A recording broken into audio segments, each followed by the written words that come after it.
Fallout Equestria, Murky number 7, Chapter 8, The Virtue of Freedom. From where you're kneeling, it must seem like an 18-carat string of bad luck. But the truth is, the game was rigged from the start. What is it like to see your dreams within your grasp? A feeling like no other. In my last attempt, born of desperation, I had launched myself into an impossible situation out of sheer panic and fear of what would happen had I stayed. It was little more than a mad rush into the unknown. It had failed because I had been too hopeful, too blinded by dreams and wishes of what I was going to do once I was out of Philadelphia to have the presence of mind to actually do it. I had been doomed to failure before I had even started, becoming nothing more than a game to the Griffin guards wanting to check the sentry's capabilities. In the moment of believing that freedom would be mine, Ragini's bullet had torn my hopes apart. Rougher than ever, I was hurled back into the pits of Philadelphia, my confidence shattered, and spirit almost broken. For me, a slave only used to obeying others, the idea that my strength would come from others willing to follow me or lead me through choice was bewildering. Sure, I'd taken inspiration from ponies such as Little Pip, Sundial, and the Mare, but to have ponies willing to stay with me every step of the way? That was new.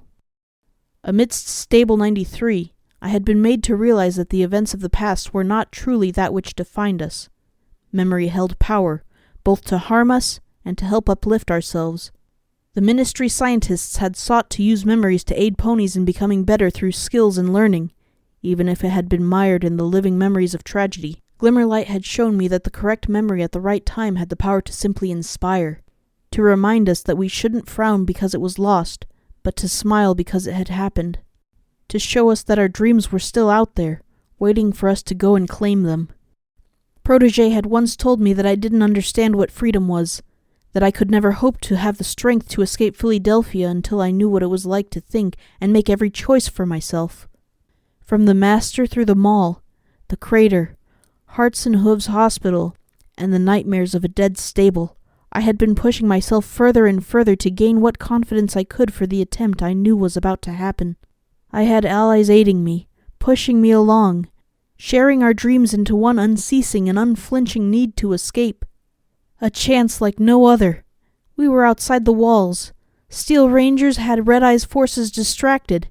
The cover of an entire city nearby with both the strength of Brimstone Blitz and the resourceful intelligence of Glimmerlight. I could feel it, everything I had ever truly wanted surging in my heart, telling me that we could do it. We could! But at that point, there was no way to know the truth. To know that after this one chaotic rush, I would be homeward bound.